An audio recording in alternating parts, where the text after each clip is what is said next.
नमस्कार साथियों, स्वागत है आपका आपके अपने चैनल पीवीएल क्लासेस में। तो स्टूडेंट्स, आज हम जीवन परिचय लिखने का बिल्कुल नया तरीका देखेंगे। अगर आप इस तरीके से जीवन परिचय लिखोगे किसी लेखक या कवि का, तो आपको बोर्ड एग्जाम हो या यूनिवर्सिटी एग्जाम पूरे नंबर मिलेंगे।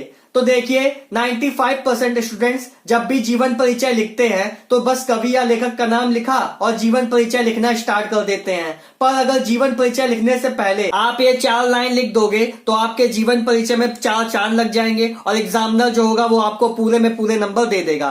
तो ये 4 लाइनें हैं। हिंदी साहित्य सरोवर में प्रसून तो सदा खिला करते हैं, नित निज आगणित पंकज मिट्टी में मिला करते हैं। नित निज जिसने आत्मा के बल पर इस सुंदर संसार को चमकाया, या उस कवित्री का जीवन परिचय है जिसने हिंदी काव्य साहित्य को अजय अमर बनाया। यहाँ महादेवी वर्मा जी क्या है, एक स्त्री है, महिला है, तो उनके लिए कवित्री आया है। कवि हमारा पुरुष होता तो यहाँ पे हम लोग कवि लिखते, ठीक है। अब मान लीजिए ये किसी कवि या कवित्री के लिए है। अब किसी लेखक का जीवन परिचय हम लिखेंगे तो क्या करेंगे, तो हम ये शुरुआत की 3 लाइनें सेम लिखेंगे, बस आखिरी लाइन में हम लोग कुछ चीजें बदल देंगे। जैसे, या उस लेखक का जीवन परिचय है जिसने हिंदी गद्य साहित्य को अजय अमर बनाया, तो हम लोग अब कवित्री का नाम लिखते हैं महादेवी वर्मा। इनके जन्म के बारे में देखते हैं।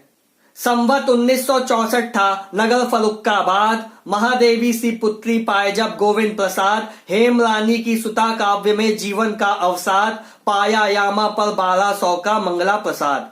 हिंदी साहित्य में आधुनिक मीरा के नाम से प्रसिद्ध कवित्री एवं लेखिका महादेवी वर्मा का जन्म सन 1907 विक्रम संवत 1964 में फरुक्काबाद शहर उत्तर प्रदेश में हुआ था। देखिए, ये बात याद रखिएगा, कई बार पूछा जाता है 1 नंबर में प्रश्न कि आधुनिक मीरा किसे कहा जाता है, तो आधुनिक मीरा महादेवी वर्मा जी को बोला जाता है। इनका जन्म 1907 में हुआ था। ये सन क्या होता है, ये अंग्रेजों का है। हमें अपने देश में विक्रम संवत में आना है कैलेंडर में, तो हम लोग क्या करेंगे, हम लोग 57 जोड़ देंगे। हमारी देश की पहली आजादी की क्रांति कब हुई थी, 1857 में हुई थी, तो 1857 का 57 ले लेंगे और 1907 में मतलब अंग्रेजों के कैलेंडर में जब हम लोग 57 जोड़ देंगे तो हम अपने देश के कैलेंडर में आ जाएंगे, विक्रम संवत में आ जाएंगे। तो 1907 में जब 57 जोड़ेंगे तो 1964 हो जाएगा, ठीक।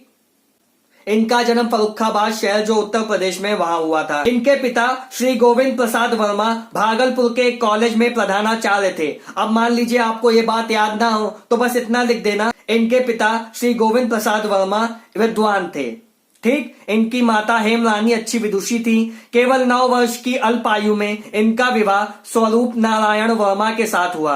इन्होंने शिक्षा के लिए बहुत परिश्रम किया। इन्होंने मैट्रिक से लेकर एमए तक परीक्षाएं प्रथम श्रेणी में उत्तीर्ण की। वर्ष 1933 में इनको प्रयाग महिला विद्यापीठ का प्रधानाचार्य बनाया गया। उत्तर प्रदेश सरकार ने इन्हें विधान परिषद की सदस्य नियुक्त कर सम्मानित किया। भारत के राष्ट्रपति ने इन्हें पद्मश्री की उपाधि से सुशोभित किया। 1982 में काव्य संकलन यामा के लिए इन्हें ज्ञानपीठ पुरस्कार से भी सम्मानित किया गया। पति द्वारा परित्यक्ता होने के कारण इनका जीवन वेदनामय रहा। सन 1966 में पति की मृत्यु के बाद वे स्थायी रूप से इलाहाबाद, जो अब प्रयागराज के नाम से जाना जाता है, में रहने लगी। रचनाएं, इनकी प्रमुख रचनाएं निम्नलिखित हैं। निहार, नीरजा, रश्मि, सांध्य गीत, दीपशिखा, यामा, सप्तपर्णी। इनकी रचनाओं के नाम याद करने की ट्रिक है। महादेवी वर्मा जी की रचनाओं के नाम याद करने की ट्रिक है। नीरज दिखा यार के साथ संगीत में हिमालय वाले महादेव को निहारते हुए। अरे नीरज नाम का लड़का था, वो अपने यार के साथ कहाँ गया, अपने किसी और दोस्त की शादी से पहले एक फंक्शन होता है ना संगीत, वहां पे गया। तो वहां पे भगवान महादेव की, भोले बाबा की एक बहुत सुंदर प्रतिमा थी। तो हमारे भोले बाबा कहाँ रहते हैं, हिमालय पे रहते हैं, यही बात है। तो ट्रिक क्या है, नीरज दिखा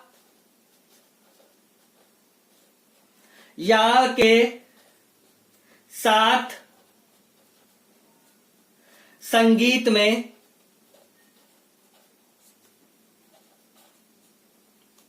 हिमालय वाले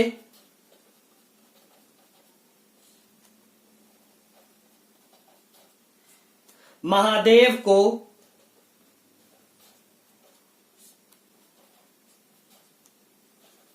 निहारते हुए।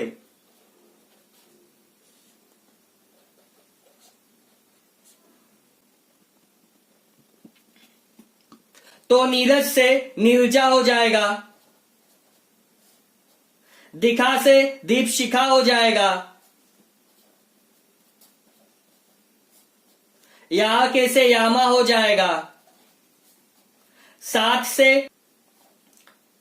सप्त सप्तपर्णी हो जाएगा। संगीत में से सांध्य गीत हो जाएगा।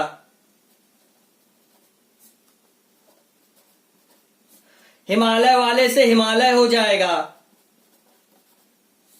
महादेव से महादेवी वर्मा हो जाएगा।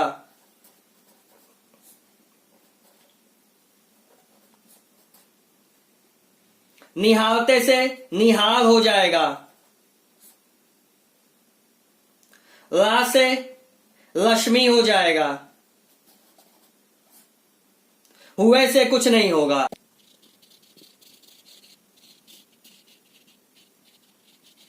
यहां महादेवी वर्मा जी से यह मतलब है कि नीरजा, दीपशिखा, यामा, लक्ष्मी, सप्तपर्णी, सांध्य गीत, हिमालय, निहार, ये सब किसकी रचनाएं हैं? महादेवी वर्मा जी की रचनाएं हैं। तो ये थी महादेवी वर्मा जी की रचनाओं के नाम याद करने की ट्रिक।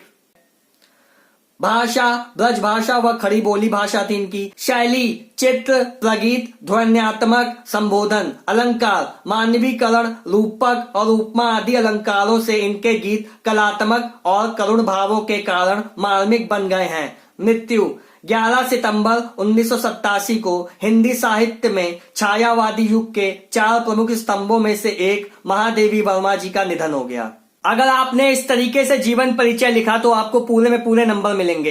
पर मान लीजिए आपके बोर्ड एग्जाम्स में या यूनिवर्सिटी एग्जाम में आपके पास मात्र 15 से 20 मिनट बचा है, तब आप इतना लंबा जीवन परिचय तो लिख नहीं पाओगे। आपके पास परीक्षा में कम समय है, लेकिन तब भी आप अगर इस तरीके से शॉर्ट मेथड में भी जीवन परिचय लिखोगे तो एग्जामिनर आपको पूरे में पूरे नंबर देगा। तो सबसे पहले हम लोग ये 4 लाइन की ट्रिक तब भी लिखेंगे। ट्रिक क्या है? हिंदी साहित्य सरोवर में प्रसून तो सदा खिला करते हैं, नित निज आगणित पंकज मिट्टी में मिला करते हैं। नित निज जिसने आत्मा के बल पर इस सुंदर संसार को चमकाया, यह उस कवित्री का जीवन परिचय है जिसने हिंदी काव्य साहित्य को अजय अमर बनाया। फिर हम लोग कवित्री का नाम लिखेंगे महादेवी वर्मा। सबसे पहले हम लोग लिखेंगे जन्म। इनका जन्म 1907 ईस्वी में हुआ था। जन्म स्थान, इनका जन्म स्थान फर्रुखाबाद जो उत्तर प्रदेश में वहां हुआ था। माता पिता, इनकी माता जी का नाम हेमरानी था और पिताजी का नाम गोविंद प्रसाद वर्मा था। इनके पति का नाम स्वरूप नारायण वर्मा था। इनकी शिक्षा एमए तक हुई। इन्होंने प्रथम श्रेणी से अपनी सारी परीक्षाएं उत्तीर्ण की थी। उपलब्धियां, प्रयाग महिला विद्यापीठ की प्रधानाचार्या बनी, पद्म भूषण पुरस्कार मिला, भारत भारती पुरस्कार मिला, ज्ञानपीठ पुरस्कार मिला आदि। भाषा ब्रज भाषा व खड़ी बोली। शैली चित्र, प्रगीत, भावात्मक, ध्वन्यात्मक आदि। अलंकार रूपक, उपमा आदि। रचनाएं लक्ष्मी, निहार, नीरजा, सांध्य गीत, यामा, दीपशिखा आदि। मृत्यु 11 सितंबर 1987 में हुई थी। मृत्यु स्थान इलाहाबाद जो अब प्रयागराज के नाम से जाना जाता है। तो स्टूडेंट्स, अगर आपको जीवन परिचय लिखने का ये तरीका अच्छा लगा हो और आपने पहली बार ये तरीका देखा हो तो चैनल को सब्सक्राइब कीजिएगा, वीडियो को लाइक कीजिएगा। Thank you.